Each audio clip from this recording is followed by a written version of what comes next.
రీసెర్చ్లో అందరికీ సర్వేలే తెలుసు. Survey is a time consuming, money ఉన్నది ఇన్వాల్వ్.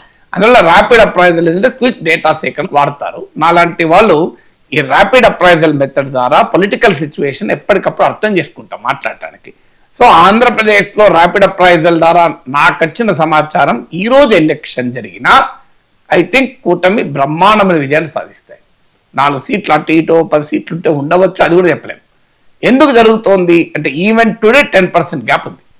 అందులో మీకు కొన్ని సీట్లలో వైసీపీ ఇంప్రూవ్ అయితే కావచ్చు, కానీ కొన్ని సీట్లు ముఖ్యంగా కాపులు బలంగా ఉన్న కాన్స్టిట్యున్సీస్లో జనసేన బలంగా సపోర్టు కీలకమైన సీట్లలో మాత్రం వైసీపీ ఇంప్రూవ్ కాలేదు. వాస్తవంగా ఇంప్రూవ్ అయ్యే అవకాశం కూడా లేదు. This huge gap.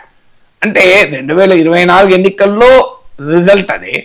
మీకు ఇప్పుడు కూడా 2026 వస్తున్నా కూడా క్షేత్రస్థాయిలో టీడీపీ జనసేన కలయిక జగన్ను అధికారం నుంచి తొలగించడమే కాదు, అధికారానికి దగ్గరగా కూడా రానివ్వడం లేదు.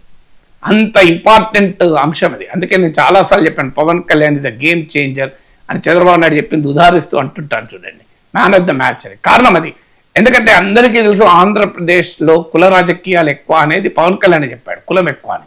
2 కుల అసహజమైన కాస్ట్ కోalition తీసుకొచ్చింది అలయన్స్. అందరికీ తెలుసు వంగవీటి రంగా హత్య, ఆ అనంతర పరిణామాలు మీకు ఆంధ్రప్రదేశ్లో కమ్మా కాపుల మధ్య ఒక వాయిడ్ క్రియేట్ చేసింది, ఒక గ్యాప్ క్రియేట్ చేసింది. ఆ అన్నేచురల్ సోషల్ కోalition అని నేను ఒక పదం వాడాను, అసహజమైన సామాజిక సమీకరణ. ఆ అన్నేచురల్ సోషల్ కోalition గ్రౌండ్ మీద తీసుకురావడం వల్ల మీకు తిరుగులేని శక్తిగా కూటమి ఏర్పడింది. అందువల్ల ఇప్పుడు టీడీపీ జనసేన విడిపోతే ఈ అన్నేచురల్ సోషల్ కోalition దెబ్బతింటుంది. ఇప్పటికీ జనసేన కార్యకర్తల్లో కాపుల్లో పవన్ కళ్యాణ్ సీఎం అయితే ఉండొచ్చు, ముఖ్యంగా కాపు యూత్లో. కానీ బట్ స్టిల్ ఈ సోషల్ కోalition బలంగా ఉంది. ఎందుకంటే రాష్ట్ర నాయకత్వం ఏ రకమైన అవకాశాన్ని ఇవ్వడం లేదు. అందుకే మీకు అమెరికా నుంచి కూడా లోకేష్ మిస్ ఫైర్లు క్రాస్ ఫైర్లు ఉండవు అని ఎందుకంటున్నాడు, ఉండకూడదు అని కార్యకర్తలకు సూచన. ఉండవు అని చెప్పడం ఏంటంటే కార్యకర్తలకు క్లియర్ ఇండికేషన్, మీకు మిస్ ఫైర్ క్రాస్ ఫైర్ ఉండాల్సిన అవసరం లేదు అని. సో అందువల్ల మీకు జనసేనకు కూడా స్పష్టంగా తెలుసు పవన్ కళ్యాణ్కు, ఎందుకంటే ఆయనకు 2019 ఎక్స్పీరియన్స్ ఉంది. ఆ తర్వాత ముద్రగడ, అరగామ జోగయ్య లాంటి వాళ్ళు ఎంత రెచ్చగొట్టినా తన బలం తనకు తెలుసు అని పవన్ కళ్యాణ్ ఎప్పటి నుంచో చెప్తూ వచ్చాడు. నన్ను ఎమ్మెల్యేగానే మీరు గెలిపించుకోలేదు, సీఎం అంటే ఏం లాభం అని.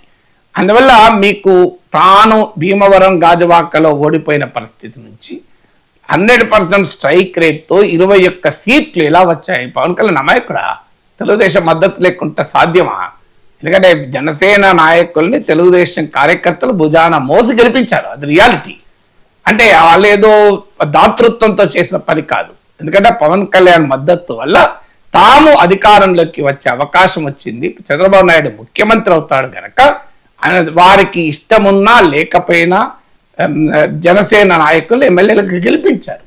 సో ఆ గెలిపించిన సమయంలో మీకు జగన్ పైన కోపంతో ఇది తప్ప మరో మార్గం లేదు అని.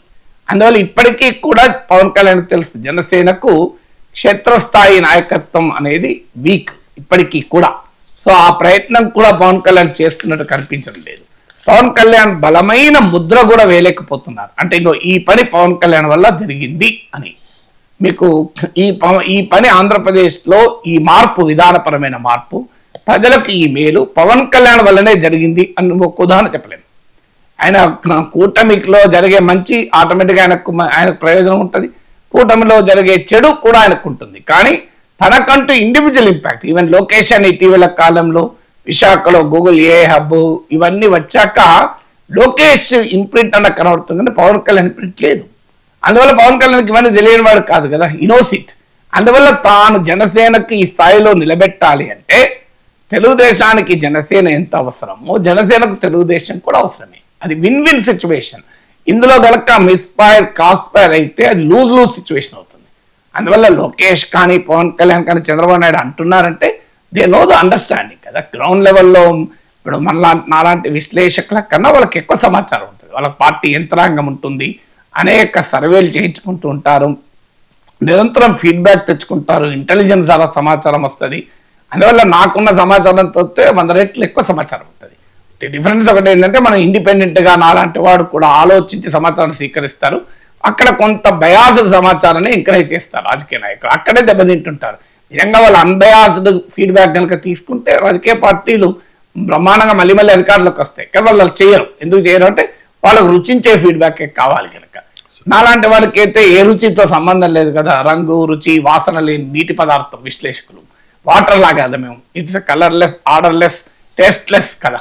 అందువల్ల మాకు ఎవరైతే తేడా ఏమీ లేదు కనుక సమాచారాన్ని ఎలాంటి బయాస్ లేకుండా స్వీకరిస్తాం. అదే డిఫరెన్స్ తప్ప విశ్లేషకులతో పోలిస్తే నాయకులకు 100,000 రెట్లు ఎక్కువ సమాచారం. అందువల్ల వాళ్ళకి తెలుసు క్షేత్రస్థాయిలో టీడీపీ జనసేన కలిసి ఉండడం వల్లనే జగన్ అధికారంలో లేకుండా చేయగలిగారు. ఈనాటికి కూడా ఒక 10% గ్యాప్ ఉంటుంది మీకు ఓవరాల్గా స్టేట్ మొత్తం మీద చేస్తే. ఇండివిజువల్ కాన్స్టిట్యున్సీలో కాస్త తేడా ఉండొచ్చు, ఎక్కడైనా ఎమ్మెల్యేల పైన బాగా వ్యతిరేకత ఉన్న చోట తేడా ఉండొచ్చు. కానీ ఓవరాల్గా స్టేట్ చూస్తే వైసీపీ అనుకుంటున్నట్లుగా ఇప్పటికిప్పుడు ఎన్నికలు జరిపితే అసలు చంద్రబాబు నాయుడు తీసి ప్రభుత్వాన్ని తీసి పడేస్తారు. I don't think that is reality. అయితే జగన్ ఇప్పటికీ కూడా 40% ఓటింగ్ కలిగి ఉన్నాడు. ఇంత జరిగే ఓటమి తర్వాత ఇంత ప్రత్యర్థి నుంచి అటాక్స్ వస్తున్నా జగన్ ఉన్న అడ్వాంటేజ్ ఏంటంటే తన ఓటింగ్ తను నిలబెట్టుకున్నాడు. ఈవెన్ టుడే ఇవాళ మీరు స్టడీ చేయండి, ఎలక్షన్ సర్వే జరపండి, మీకు పబ్లిక్ ఒపీనియన్ సర్వేలు చేయండి, తెలుస్తుంది. అందువల్ల జగన్ అనే వ్యక్తి 40% బలంతో ఉన్నంత కాలం మీకు టీడీపీ జనసేన కలిసి ఉండాల్సిందే కదా. కలిసి మిస్ఫైర్ అయినా క్రాస్ ఫైర్ అయినా ఏమైతే జగన్ వచ్చేస్తాడు. So the fear of Jagan is also uniting. TDP Janasena శ్రేణుల్ని ఐక్యం చేస్తున్నది ఏంటంటే ఫియర్ ఆఫ్ జగన్. ఎందుకంటే జగన్ మీరు కనుక 20% తగ్గనియండి, 30% తగ్గనియండి, కూటమి ఉండదు. ఎందుకుండదు? థర్డ్ స్పేస్ క్రియేట్ అవుతుందని. థర్డ్ స్పేస్ క్రియేట్ అవుతుంది అనేటువంటిది కనుక తెలిస్తే మొదలు బీజేపీ ఉండదు. ఆ థర్డ్ స్పేస్ క్రియేట్ కానంత కాలం జగన్ ఓడించాలి అంటే టీడీపీ జనసేన కలవక తప్పదు. అందువల్లనే లోకేష్ మాట్లాడుతున్నాడు, పవన్ కళ్యాణ్ మాట్లాడుతున్నాడు. ఇక ఫైనల్ గా నిన్నటి దాకా ఒక లెక్క, ఇవాళ నుంచి మరో లెక్క అంటూ ఉన్నారు సార్ తెలంగాణ ముఖ్యమంత్రి రేవంత్ రెడ్డి. ఇవాళ నుంచి తెలంగాణ రైజింగ్ గ్లోబల్ సమ్మిట్ జరగబోతోంది. 2040